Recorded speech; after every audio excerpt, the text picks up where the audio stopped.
may nais po akong ibahaging kwento sa inyo. Tungkol po ito sa naging karanasan ko nang umuwi po ako sa probinsya ng mama ko. College po ako nung mga panahon ngayon at bakasyon po namin sa paaralan. Malimit naman po kami noong nagbabakasyon nung bata pa ako. Kasama po ang mga magulang ko. Kaya medyo nakaka-excite nang maisipan kong magbakasyong mag-isa. Nag-iisang anak lang po ako at nung mga panahong iyon ay ulila na po ako sa ama. Kaya kung ano ang hilingin at maibigan ko ay pinagbibigyan naman ako ni mama. Di ko rin alam kung bakit naisipan kong umuwi kanila mama noon. Siguro dahil na rin na-miss ko yung lugar nila at yung mga kamag-anak namin doon. At gusto ko ring may makilala sa barko. Yun nga lang, bigo ako. Kasi napakamahihain ko noon. Ewan ko ba, malakas ang loob ko pag wala pa. Pero kapag nandyan na, natotorpe na talaga ako. Kaya itinuon ko na lang ang aking sarili sa mga maaari kong gawin pagdating doon sa bahay nila lola. At bago ko pa pala makalimutan, may isa pa akong dahilan kung bakit umuwi doon sa probinsya nila mama. Yun ay ang maranasan ang mga naririnig kong kwento tungkol sa mga aswang. Gusto kong malaman kung totoo nga ba talaga ang mga iyon. Marami kasi silang ikinukwento tungkol sa mga aswang doon sa kanila. Lalong-lalo na nga ang mga kapatid ni mama sa tuwing nagpapamaynila sila at sa amin nakikituloy. Nung dumating na ang barko sa pier, ay medyo nagtaka pa ako kung bakit napaaga yata. Dati-rati kasi parang ang tagal-tagal ng biyahe. Samantalang nung mga oras na iyon, madaling araw pa lang, nasa pier na ako ng probinsya nila mama.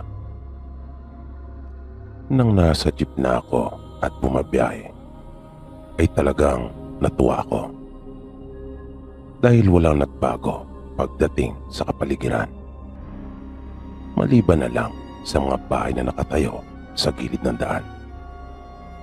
Dati-rati kasi ay bibihira ang sementado, na ang karamihan pa nga ay kubo lang ang mga bahay. Pero nung pag-uwi ko, karamihan ang nasa gilid ng kalsada ay mga sementado na at magaganda. Yun nga lang, ang daan ay walang ipinagbago. Hindi pa rin sementado at lubak-lubak pa rin. Pagbaba ko mula sa jeep na pagkahaba-haba, ay nagsindi na muna ako ng sigarilyo.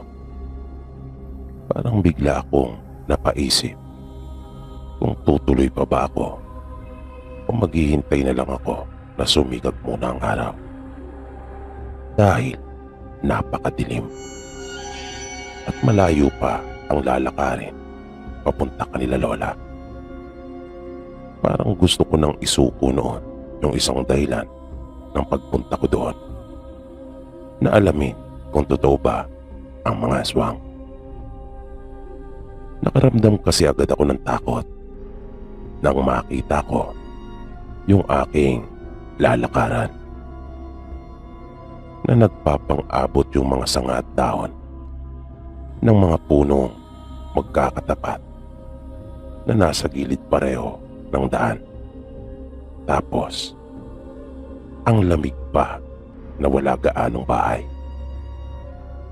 Doon kasi kanila mama ay kilometro talagang agwat ng mga bahay.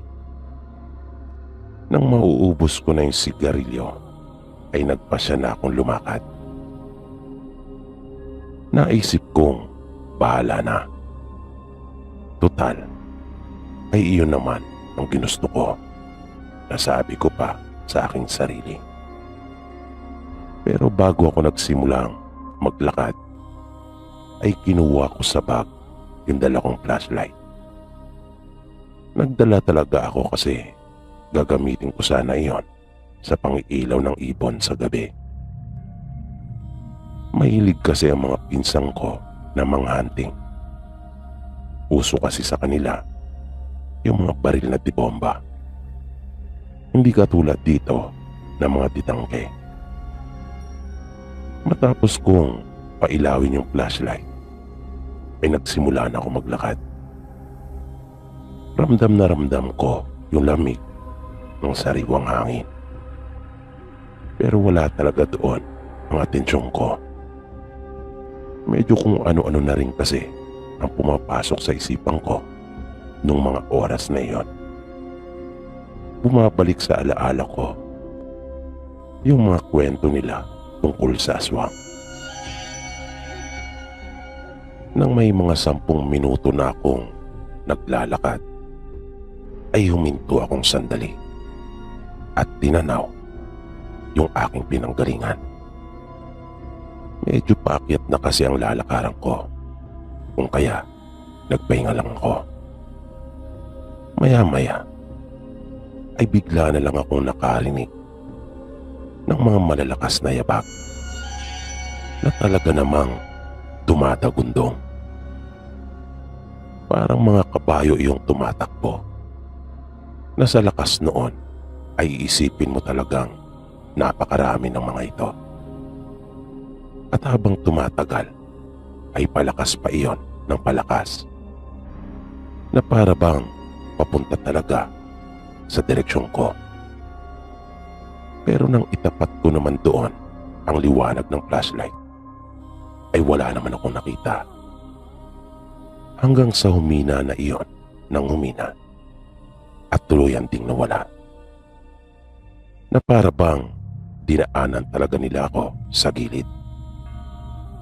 Kaya dahil doon ay napaisip na talaga ako. Nagdadalawang isip na akong tumuloy pa. Pero naumpisahan ko na. Nagtatalo talaga sa isipan ko kung maghihintay na lang ba ako ng umaga o dediretso na. Hanggang sa umabot ako sa desisyong tumuloy.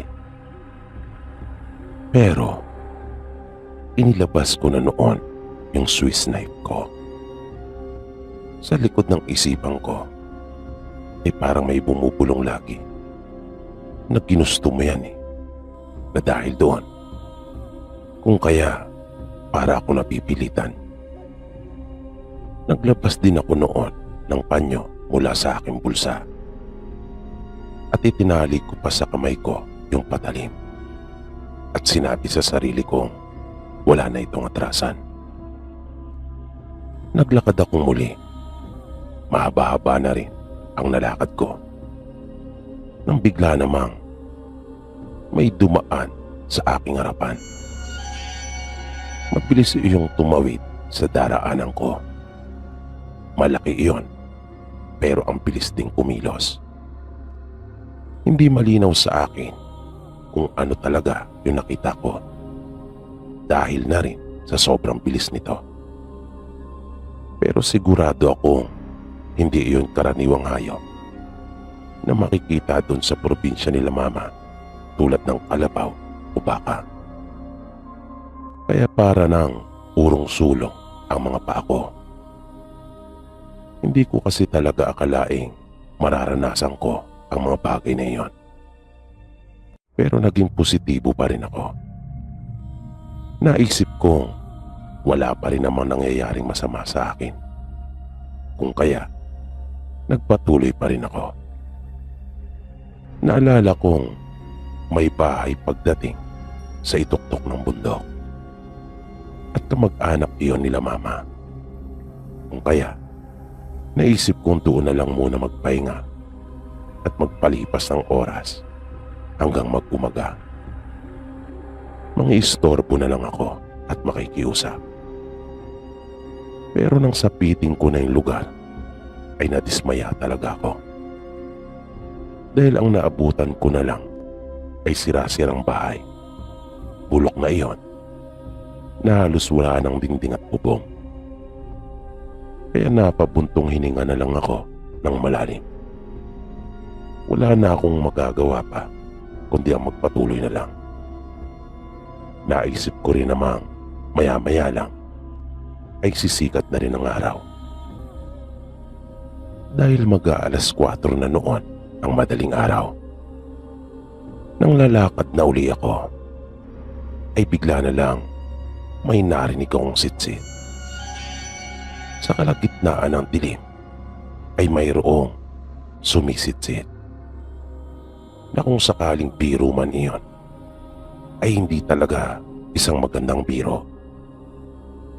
Kaya sa halip na humakbang ako, ay natigilan akong bigla. Nanindig talaga ang mga balahibo ko sa katawan. Hindi dahil sa ginaw, kundi dahil sa nakakakilabot na pagsitsit na iyon. Nanatili lang akong nakatayo at hindi gumagalaw. Mga ilang segundo din iyon nang bigla ko marinig uli ang sitsit. Nang sandaling iyon ay ang bilis na talaga ng paghinga ko. Kabado na talaga ako. Hinawakan ko uli ng maigpit yung patalim na hawak ko. Bahala na, sabi ko. Humakbang ako at naisip ko magpatuloy na sa paglakad. Nang bigla iyong sumitsit ulit. Kaya natigilan ako muli. Pero huminga ako ng malalim at matapang kong pinaglabanan ng takot. Dahan-dahan akong lumingon. Kasabay ng pagtutok ko ng flashlight.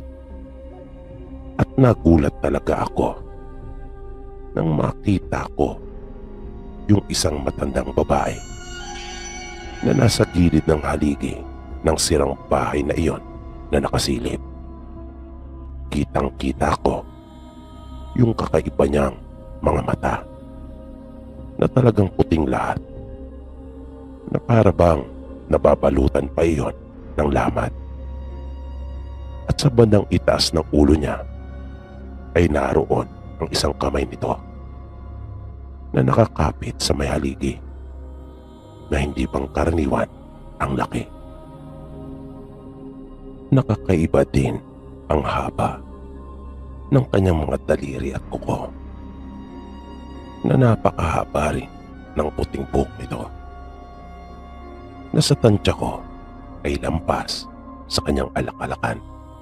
Dahil doon ay napatakbo na talaga ako ng tuluyan. At nang minsan ko itong lingunin, ay nakita kong kanya akong sinusundan. Nang una kagad pumasok sa aking isipan nang makita ko siya nakasunod sa akin ay isang gagamba. Parang ganun kasi ang posisyon at paraan niya sa pagsunod sa akin, na naisip ko pa ngang buti na lang at mabagal ito, kung kaya mabilis akong nakalayo. Pero halos magkandara pa ako sa pagtakbo dahil na rin sa pagkataranta at matinding takot. Hanggang sa may nakita akong liwanag sa unahan na nagmumula rin sa isang flashlight. Kaya mas nagmadali pa ako at sumigaw ng tabang. Kahit paano kasi ay may mga natatandaan pa akong salita kanila mama. Di nagtagal ay narinig ko na ang mga boses na papalapit sa akin. At para akong nabunutan ng tinik nang makilala ko kung sino sila. Ang pinakamatandang kapatid nila mama at kasama niya ang kanyang asawa. Nagulat din sila nang makita ako. Takang-taka ang mga ito kung bakit raw ako naroon noong mga oras na iyon. Pero sa halip na yun ang sagutin ko, ay sinabi ko sa kanila yung dahilan kung bakit ako sumisigaw at humingi ng tulong. Pero parang hindi na sila nagtaka nang marinig ang mga sinabi ko. Sabi pa ng tiyahin ko, hindi lang daw ako ang nakaranas ng ganon. May kalahating taon na raw na naging aktibong muli ang aswang sa kanila. Kung kaya nga, kapag sila ay umaalis, ay may dala talaga silang mga pangontra sa aswang. At ipinakita pa sa akin ng tiyuhin ko yung nasa bayong na dala nila. Isa yung buntot pagi at yung kanyang talibong. Nalaman kong magpapabayan pala sila ng mga oras na iyon. Pero dahil nga sa nangyari, ay bumalik na lang at kanila na muna akong dinala sa bahay. Pinagkapi nila ako at hinandaan ng almusal. Na habang kumakain ako, ay naisip ko na natao naman yata yung aking pagbabakasyon. Umuwi ako kung kailan aktibo ang mga aswang doon kanila mama. Na ganun pala iyon. Na kapag hindi mo pa nararanasan, ay para bang ang tapang mo at tila hinihiling mo pa na makaranas ng ganon. Pero kapag naranasan mo na, ay parang ayaw mo na talaga iyong maulit pa. Kaya yung buong panahon na nandun ako sa probinsya nila mama, ay hindi talaga ako umaalis na walang kasama. Kahit nga yung plano kong pang-iilaw sa gabi ay hindi ko na ginawa. Dahil na rin sa nakakatakot kong karanasang iyon, na ayaw ko na talagang maulit pa kahit kailan sa buhay ko. At sa maniwala kayo sa hindi, ay totoo ang mga aswang. Dahil naranasan ko ng habulin ito.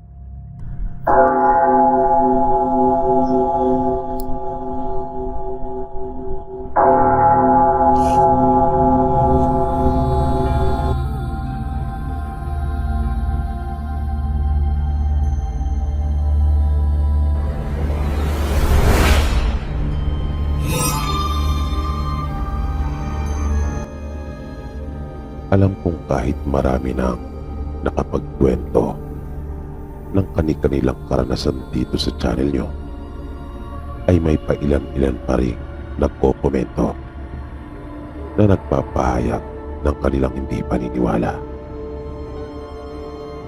Nag-umpisa po ang lahat nung nasa probinsya na kami ng Bicol at may isip na po ako. Isang araw ay narinig ko na lang na nag-aaway ang mga magulang ko. At sa patuloy nilang pag-aaway ay medyo naguluhan pa ako sa aking mga narinig. At halos hindi po ako makapaniwala. Dahil ang sinasabi ng tatay ko ay aswang daw si nanay. Galit na galit ito. Bakit hindi umano nito ipinagtapat sa kanya? Nalaman ko sa kanilang pag-uusap na may lahing ang aswang sila nanay.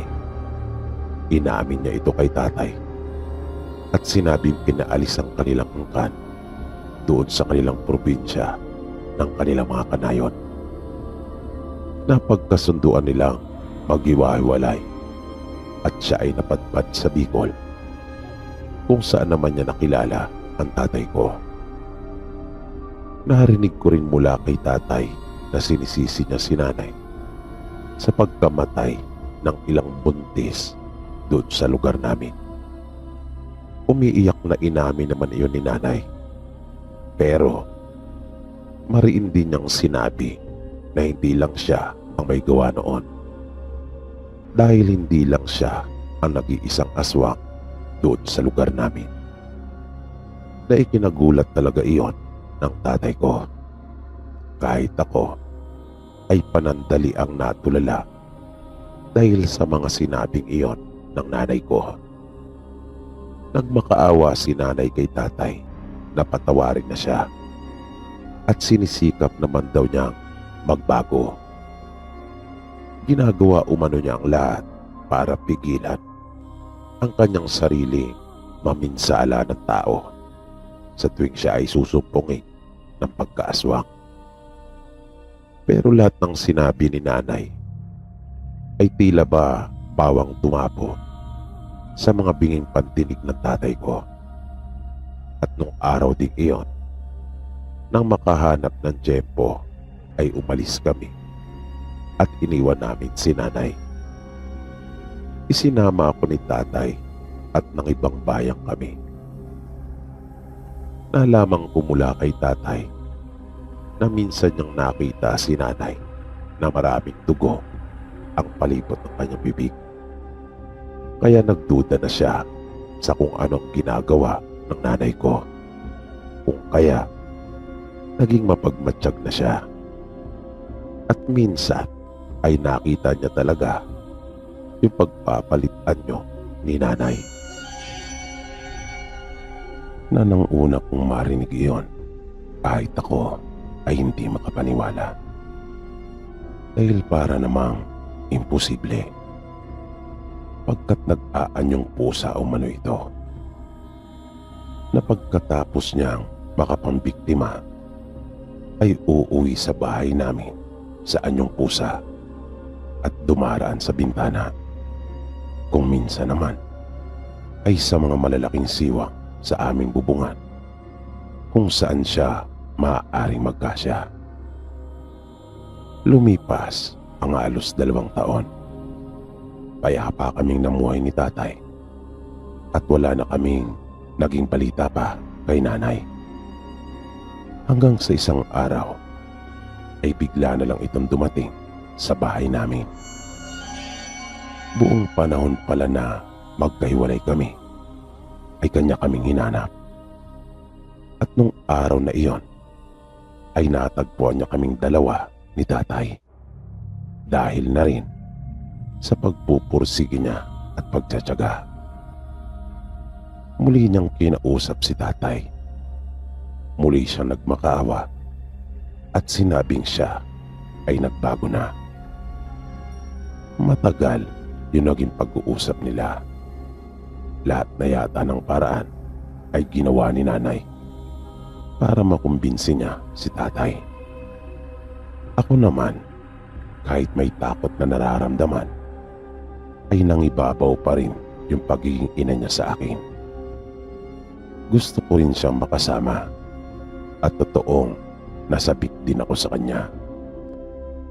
Masayang masaya nga ako nung araw na iyon nang makita ko siyang muli. Nung huli ay nabagbag din ang loob ni tatay kay nanay. Pinatawad niya ito at nabuong muli ang aming pamilya. Pero may mga pagkakataong kapag dalawa lang kami ni nanay sa bahay, ay nararamdaman kong lumalabas ito ng 10 oras ng gabi.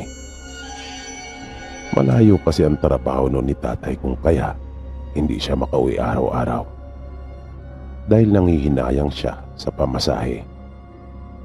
Kapag nag-uwian kasi siya, halos kalahati ng sweldo niya ay mapupunta lamang sa pamasahe. Kaya alam kong nag-aalala pa rin si tatay para sa kaligtasan ko. Dahil nararamdaman kong hindi pa rin naman buo ang tiwala niya kay nanay. Isang araw ay pumutok na lang ang balita ukol sa pagkamatay ng isang buntis doon sa aming lugar. Nag-aaral na ako nung mga panahong iyon. Buong araw sa paaralan namin ay walang ibang pinag-uusapan ng mga tao kundi ang tungkol doon. Sabi pa nila, noon lang daw kasi nangyari ang ganong kaganapan sa kanila. Biglang nawala kasi yung sanggol sa sinapupunan ng babae at namatay yung ina ng sanggol dahil sa pagkaubos ng dugo. Pagkat lumalabas na pinuwersang tanggalin yung bata mula sa tiyan ng kanyang ina at naputol yung mahalagang ugat na kung di ako nagkakamali ay tinatawag na lumawig na siyang dahilan ng pagkamatay ng buntis. Dahil sa mga narinig ko ay kinabahan akong bigla. Hindi ko rin alam kung bakit si nanay kaagad ang pumasok sa isip ko. Siguro dahil na rin sa alam kong isa siyang aswang. Pero nagbalik din sa isipan ko yung sinabi niya noon na hindi lang siya ang nag-iisang aswang sa lugar namin dati. Kung kaya naisip kong marahil ay may iba pang aswang doon sa bago naming lugar na tinitirahan. Kahit paano ay gumaan ang pakiramdam ko dahil sa isipin na iyon. Ibinigay ko pa rin sa nanay ko yung tiwala na sinasabi niyang nagbago na siya. Pero ano ang ginagawa niya kapag umaalis siya ng bahay ng alanganing oras? Yan naman ang paulit-ulit na itinatanong ng isipan ko. Bigla na naman akong kinabahan na nakapagdulot talaga iyon sa akin ng takot. Pag-uwi ko nga noon ng bahay, nang nasa harapan na ako, ay parang ayaw kong pumasok. Parang natakot kasi akong makita ang nanay ko. Hanggang sa bigla na lang siyang lumabas ng bahay at binati ako. Sinabi niyang dumating na raw pala ako. Nagulat naman ako dahil doon. Tahimik akong pumasok ng bahay namin at naramdaman kong sumunod siya sa akin. Hanggang sa kwarto ay sinundan niya ako. Nang nagbibihis na ako ay bigla siya nagtanong kung ano ang problema. May sakit raw ba ako? Tanong niya. Maikli lang yung naging tugon ko at sinabi kong wala. Lumapit siya sa akin at niyakap ako. Hinimas pa nga niya ang aking ulo. Sabay bulong na mahal niya ako. Sa sinabing iyon ni nanay ay di ko maipaliwanag kung bakit biglang gumaan ang pakiramdam ko at nawala yung aking mga pag-aalala. Parang biglang nawala yung mga isipin at alalahanin ko. Lumabas siya ng kwarto at sinabihan akong sumunod pagkat mayroon siyang inihandang merienda para sa akin. Kumain raw muna ako habang maghahanda naman siya ng aming hapunan. Nung gabing iyon, matapos makaluto si nanay, ay dumating naman si tatay. Biyernes kasi noon at iyon ang araw ng kanyang pag-uwi. Pagpasok ni tatay ay malungkot ito. Naisip ko namang marahil ay pagod lang siya. Tahimik lang siyang nagbihis at ni isang salita mula sa kanya ay wala akong narinig. Hanggang sa pumasok si nanay sa kanilang kwarto, sinundan niya si tatay. Maya-maya ay narinig kong nag-uusap na sila. Nang idikit ko yung aking pandinig sa dingding, ay narinig kong sinabi ni nanay na wala siyang kinalaman sa mga kumakalat na balita. At sana naman daw ay wag na siyang pagdudahan pa ni tatay pagkat nagbago na raw siya.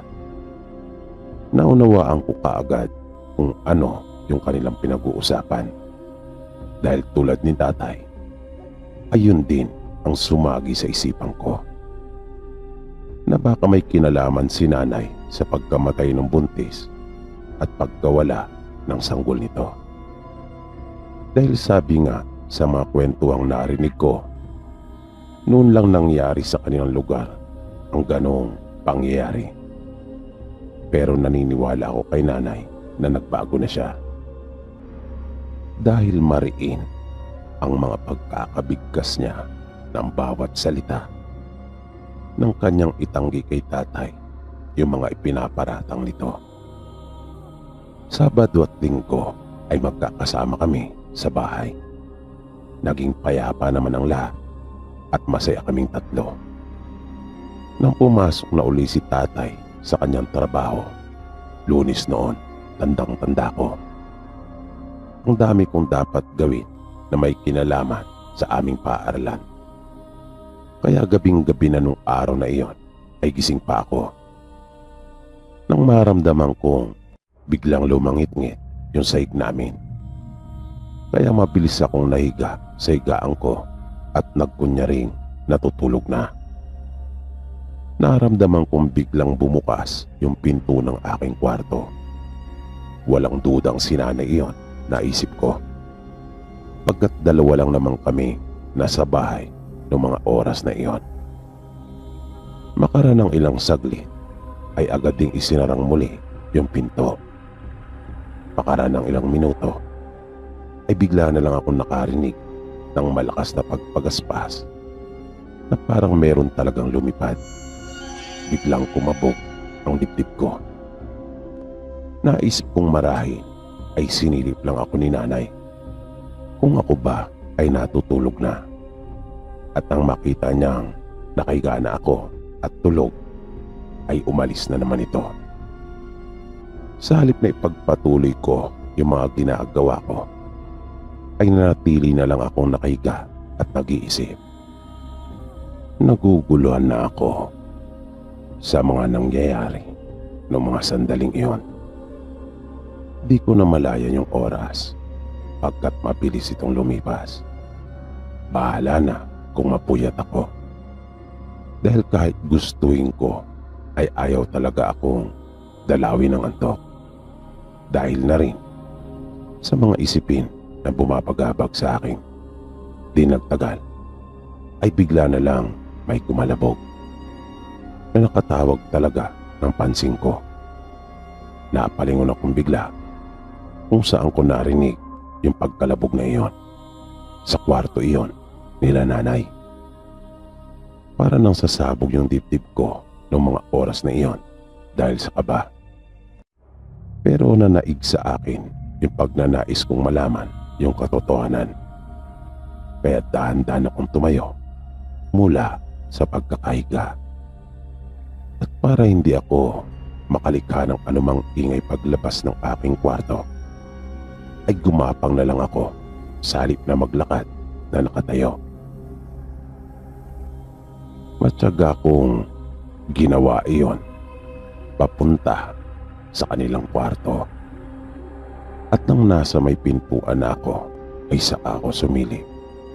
Nanlaki talaga yung mga mata ko nang makita ko si nanay na nakahubad. Wala siyang anumang saplot sa kanyang katawan at nangingintap talaga ang buong katawan niya. At mayroon siyang sugat na sa pagkaunawa ko ay kanya iyong ginagamot. At ikinagulat ko talaga iyon. Dahil bukod sa langis na kanyang ipinapahid, ay pinapahiran niya rin iyon ng napakalapot niyang laway. At yung mahabang buhok ni nanay na tuwid, ay nakita kong nakabuwagag ang mga iyon at nagtatayuan. Dahil sa takot na naramdaman ko, ay nagmamadali na akong bumalik sa aking silid. Kinaumagahan, matunog ang balita ukol sa isang aswang umano na gumagala doon sa aming lugar. Ayon pa sa mga kapwa kong mag-aaral na nagkukwentuhan doon sa aming paaralan, narinig daw nila na may inakyat na namang bahayong aswang, pero nasugatan umano ito. Kung kaya nakaligtas yung asawa nitong buntis. Bigla talagang nanlaki yung mga mata ko at ako'y natigilan sa aking ginagawa. Dahil parang sinanay na talaga yung tinutukoy nilang aswang. Dahil nga sa nakita ko ito noong nagdaang gabi na may sugat siyang ginagamot. Parang ayoko nang umuwi ng bahay namin dahil doon. At nakaramdam ako ng matinding hiya para sa aking sarili. Naisip ko kasi na paano na lang kapag nalaman ng mga tao na ang nanay ko pala ang siyang gumagawa ng mga bagay na iyon. Naaluha talaga ako. At hindi lang dahil sa mga kwentong narinig ko, kung kaya ako nakumbinsi na si nanay nga ang gumagawa ng mga karumal-dumal na bagay na iyon. Dahil ng sumunod na gabi ay palihim ko siyang minatyagan. At kitang-kita mismo ng dalawang mata ko yung sinasabi ni tatay. Nasaksiyan ko mismo yung pagpapalit niya ng anyo. Una ay nakarinig pa ako ng mga malakas na pagpagaspas. At makaraan ng ilang sandali ay may pumasok ng isang malaking pusa na kulay itim. At namangha talaga ako nang biglang maglaho yung pusa. At ang nakita kong naroon sa may sahig ay si nanay. Mahirap paniwalaan pero nasaksiyan ko pong lahat iyon. Kaya nga nang sumapit muli yung araw ng Biyernes ay hindi na ako nagdalawang isip pa na sabihin na kay tatay yung mga nasaksiyan ko. At dahil doon ay agad na nagpasya si tatay. Muli na naming lilisanin sana yung aming tahanan at iiwang muli si nanay. Pero sa pagkakataong iyon ay minamatyagan din pala kami ni nanay.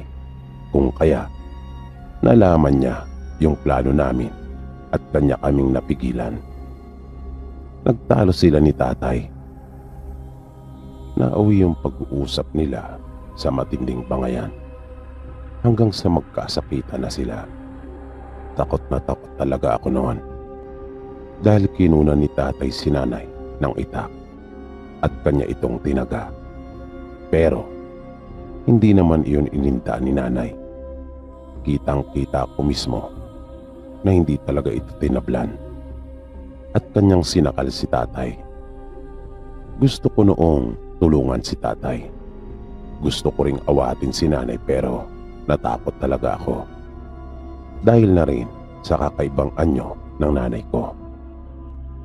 Napakalakas ni nanay at nakita kong bumagsak si tatay sa sahig na walang malay. Bunga ng kanyang pagkakasakal dito. At sa halip na kaming dalawa ni tatay ang umalis na magkasama, ay kami ng nanay ko ang lumisan at iniwan namin si tatay. Nagpakalayo-layo kami ni nanay at namuhay ng kami lang. Natira kami sa isang liblib na lugar na tanging kami lang ang naninirahan doon at walang kapitbahay. Pero nagawa kong may pagpatuloy yung aking pag-aaral. Pero mas tumindi pa ang pagpahayok ni nanay sa sariwang karne at dugo. Na kahit madalas niya noong sinasabi na sinisikap niyang paglabanan iyon, ay alam kong hindi niya kaya. Lalo na at dumarami ng mga nangyayaring patayan. Na alam ko ring pinagdududahan na kami ng mga tao roon. Dahil nagsimula lang ang lahat ng mga kababalangang iyon nang dumating kami sa lugar. Kaya nang makahanap ako ng akmang pagkakataon, ay nilisang ko rin ang bahay namin at iniiwan ko si nanay. Nagsikap akong mahanap at makita si tatay. Nakalaunan, dahil na rin sa pagtsatsaga ko ay natagpuan ko rin siya. Mula noon ay namuhay na akong kasama si tatay hanggang sa mamatay siya noong nakaraang taon lang. Tungkol naman kay nanay ay wala na akong naging balita pa mula nang iwan ko ito. Kaya sa mga nagsasabing hindi po totoo ang mga aswang, ay ako na po mismo ang nagsasabing totoo po ito. Maging yung napapabalitang kakayahan nila ukol sa pagpapalit ng anyo. Maaaring hindi nyo ako paniwalaan. Nasa inyo po ang pagpapasya.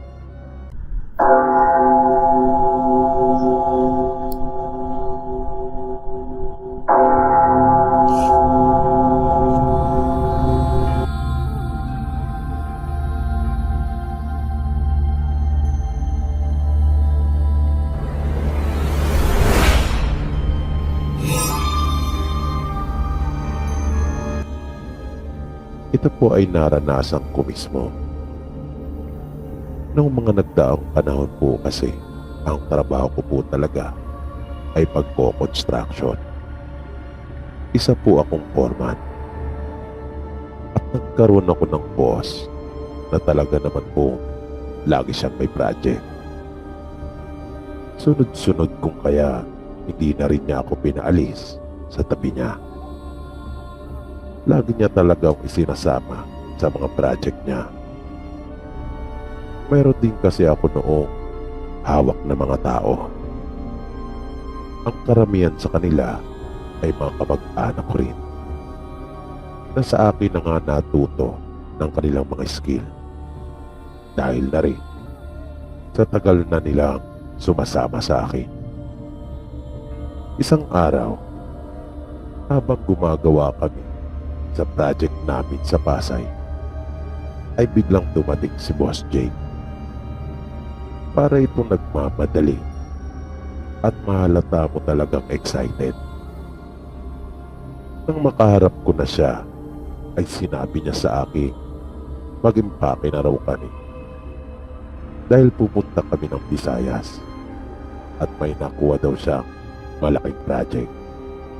Sabi pa niya, yun daw ang isa sa malalaking project na hawakan namin. Pero sinabi ko sa kanya na hindi pa namin natatapos lahat ng dapat ayusin sa kasalukuyan namin project. Sabi naman niya sa akin, pinausap na raw niya yung kabilang grupo at sila nang magpapatuloy ng aming ginagawa. Ako at yung mga tauhan ko raw ang napili niyang isama. Tuwang-tuwa siya noon kaya hindi na ako nagtanong pa ng kung ano-ano. Dahil ayokong sirain yung kasiyahan niya. Ang totoo, natuwa din naman ako noon. Dahil ako at yung grupo ko ang siyang napili niyang isama. Kaya kinahapunan nang matapos ang trabaho namin nung araw na iyon, ay nagligpit na kami ng aming mga gamit. Inihanda na naming lahat ng dadalhin. Lagi ako may nakahandang checklist, kung kaya hindi mahirap magprepara. Nalaman ko nung huli na ang isa sa aming gagawin doon ay yung tower ng isang malaking telecom company dito sa atin. At yun yung una naming gagawin na nasa listahan ni boss. Kami po ay mga taga Nueva Ecija, kung kaya bagong bagay po para sa amin ang makapunta sa parting Visayas. First time lang rin namin makakatawid ng dagat at sasakay ng barko. At nalaman kong ganun din pala si Boss Jake. At yun palang isang dahilan kung bakit excited din siyang talaga. Nang dumating kami dun sa probinsya, ay hindi naman kami gaanong nanibago. Dahil parang katulad lang rin ito ng lugar namin. Yun nga lang ay mas maraming bundok. At itinuro sa akin ng boss ko yung pagtatayuan ng tower. Yun yung pinakamataas na bundok doon. At nang ipaliwanag na sa akin ni boss yung mga gagawin namin doon, ay talagang parang nanlambot ako. Dahil kakaiba nga iyon sa mga naging project namin. Hindi pwedeng pumutol ng puno dahil matindi yung programa nila pagdating sa pangangalaga ng kalikasan at mga puno. Kaya lahat talaga ng mga gamit at kakailanganin namin para sa project ay mano-manong dadalhin pa itaas. Umupa kami ng mga dagdag na tao para sa pagdadala ng mga gamit namin at materyales. Buti na nga lang at halos lahat ng mga taga roon ay may mga alagang kalabaw. Kung kaya nakatulong talaga iyon ng malaki. Pero yung naranasan naming hirap doon ay walang-wala pala sa mararanasan naming mga kababalagan. Nang dapat pala naming inaalaala ay yung nakaambang panganib sa aming lahat. Minsan ay naisipan kong bumaba ng bundok para mamili sa bayan. Dahil kasi sa hirap mag-akyat panaog, kung kaya nagpasya na akong bumili na ng maramihan, pang 1 linggo, na kung maaari nga sana ay kahit masigit pa sa pang 1 linggo. Dahil nga sa napakahirap ng daan. Bukod pa dito, pagbaba mo ng bundok ay malayo pang lalakarin para makapunta sa may kalsada kung saan tumara naman yung mga sasakyan. Nag-iisa lang ang malaking kalsada doon at yun ay diretsuhan. Ang ibang mga daan doon ay maliliit na lang na tinatawag nilang mga barangay road. Nang nasa may kalsada na kami at naghihintay ng masasakyan, nakatayo kami noon sa may kubo na sa tingin ko ay sinadyang gawin para yun na ang magsilbing pinaka-shade sa mga taong mag-aabang ng sasakyan doon. Makalipas ang ilang minutong paghihintay ay may dumaang 3 ring kalalakihan. Yung isa ay matanda na, uba na siya at may hawak ng tungkod. Yung isa naman ay mga nasa edad 30, habang yung isa ay binatilyo. Masaya silang nag-uusap sa kanilang lingwahe habang naglalakad at malakas ang mga boses nila na para bang wala silang pakialam. Nang mapatapat sila sa amin, ay biglang bumunot ng sigarilyo yung isa sa kanila sa kanyang bulsa at nakisindi sa chewing ko. Agad namang iniabot ng chewing ko yung kanyang sigarilyo. Pagkatapos makisindi, ay dumiretso na sila sa paglakad. At makaraan ng ilang sandali ay may dumating na rin na jeep. Nagad ko yung pinara kung kaya nakasakay na rin kami. Yun yung unang pagkakataon na makakapunta kami ng bayan. Dahil yung mga una naming supply ay dalan ni Boss Jake para sa amin. At siya rin ang nagturo sa akin ng daan na hindi naman talaga mahirap matunton dahil sa isa lang naman ang dadaanan. Na mga ilang minuto na rin kaming bumabiyahe sakay ng jeep, ay bigla na lang nag-iba ang pakiramdam ng chewing ko. Para daw siyang nahihilo at ang sakit umano ng kanyang sikmura. Kung kaya, nagtaka kami kung ano ang nangyayari sa kanya. Maya-maya pa, ay nakikita ko nang namumutla siya at pinagpapawisan na ng butil-butil. Hanggang sa hindi na niya kayang pigilin pa ang kanyang sarili. Kaya nakiusap ako sa driver na kung maaari ay hinto munang sandali ang sasakyan. Inalalayan namin siya ng pamangkin ko pagkat sa isang iglap ay para naglaho ang lahat ng lakas nito.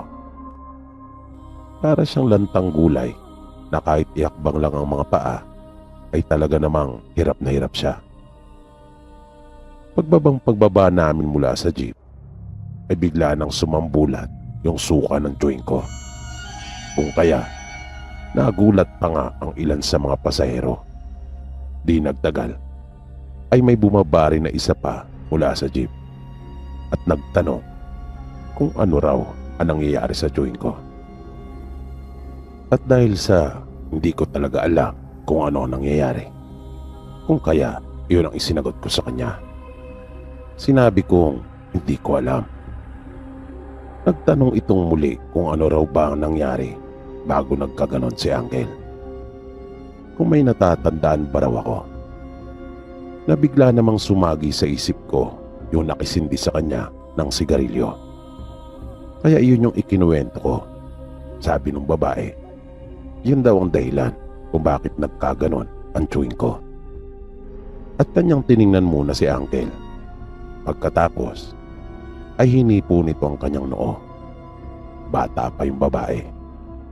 Sa tansya ko ay mga 17 o 18 anyos pa lamang siguro ito. Matapos niyang hipuin ang noo ng chewing ko, ay sinabi niyang aswang yung lalaking nakisindi kay Uncle. Pero wag daw kaming mag-alala dahil kanyang kokontrahin yung ginawa ng lalaki. Nabuhayan naman ako ng loob at natuwa dahil sa pagmamagandang loob ng dalaga. May inilabas siya mula sa kanyang bulsa, pero nagulat talaga ako nang aking makita iyon. Dahil para iyong baliktad na krus na yari sa maliliit na sanga ng kahoy, pagkat napakalit lang talaga noon. Pero nang idampi niya sa chewing ko ay talaga namang epektibo. Dahil napansin ko kaagad yung mabilis na panunumbalik ng kulay ni Uncle. At kung kanina ay talagang hawak-hawak namin siya pagkat di niya kayang tumayo, nung mga sandaling iyon ay nagawa na niyang makatayong mag-isa. Matapos iyon ay sinabi ng dalaga na pwede na kaming sumakay uli sa jeep dahil gagaan at bubuti ang pakiramdam ni Uncle. Gagaling na raw ito dahil nawala na ng bisa yung orasyon na ginawa ng lalaki. Pasalamat lang din talaga kami pagkat mababait yung mga tao na nakasakay namin, maliban doon sa isang babae nang sama talagang makatitig at parehang reklamo na sa palagay ko ay aswang din yata yon, pagkat parang gusto niyang mapahamak ang chewing ko base na rin sa mga kanyang pananalita. At mabait din talaga yung driver dahil inintay niya talaga kami. Pagdating namin sa pamilihan doon sa bayan ay nagkabiruan pa kaming tatlo na kapag may nakisindi ay hindi namin papansinin, na kunyari ay hindi namin ito narinig at agad na naming tatalikuran. Pero sabi naman ng pamangking ko, ang mabuti raw namin na gawin ay wag na muna kaming manigarilyo habang naroon. Na agad naman siyang kinontra ni Uncle at sinabing imposible daw yon, pagkat di niya kayang hindi manigarilyo sa loob ng ilang minuto dahil para talaga itong pugon.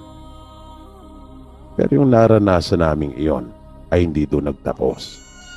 Nasabi ko nga, parang halos isumpa ako yung pagpunta ko sa lugar na yon, na parang nagsisi talaga ako kung bakit tinanggap ko pa yung trabahong iyon. Ang sunod ko namang naranasan ay nangyari mismo doon sa site kung saan kami nagtatrabaho. Gabi na noon at kasalukuyang kaming tumatagay. Nang makaramdam ako ng pagkaihi ay lumabas ako ng barracks namin. Medyo maliwanag naman noon sa labas dahil mayroong buwan. Nang nailabas ko na si Manoy para umihi ay bigla akong nakapatingala dahil sa narinig kong malakas na pagpagaspas.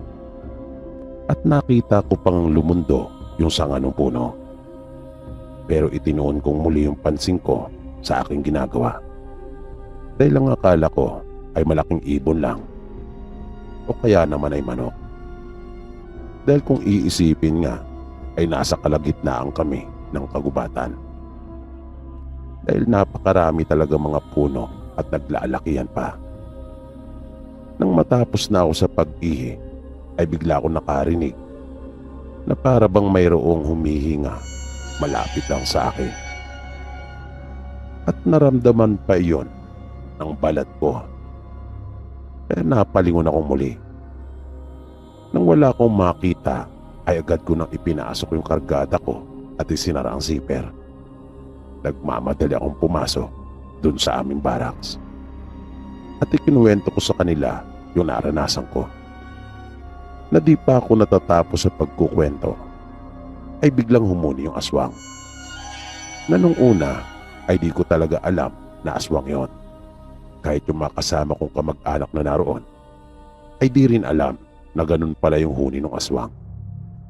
Yun yung unang pagkakataon na narinig namin yon. At ang nagsabi sa amin ay yung gwardiyo na kasama namin na nagjo-duty doon sa site. Nakainuman namin noong mga oras na yon. At yung isang trabahador na taga roon din na bayaw ng gwardya. At nang humuni nga yung aswang ay biglang sumigaw yung gwardya at sinabing kanya raw papuputukan ng baril ang bibig nito kapag hindi tumigil. Sinabihan rin niya itong umalis na at sa ibang lugar na lang magkalat ng lagim dahil nakikilala niya raw ito. Makaraan ng ilang sandali ay biglang tumahimik. Pare-pareho kaming nakikiramdam ng mga oras na iyon. Ang akala namin ay umalis na yung aswang, kung kaya hindi na namin ito naririnig pa. Pero bigla itong humuning uli, kung kaya tumayo na yung gwardya at dinampot yung kanyang baril. Lumabas ito. Sumunod naman kami pero nasa buka na lang kami ng pinto. Tiningnan ng gwardya yung kanyang paligid pero wala siyang nakita. Kahit bakas man lang na nagsasabing naroon yung aswang ay wala. Kaya pumasok na uli ito at sinabing umalis din daw ng malamang hindi siya nagbibiro.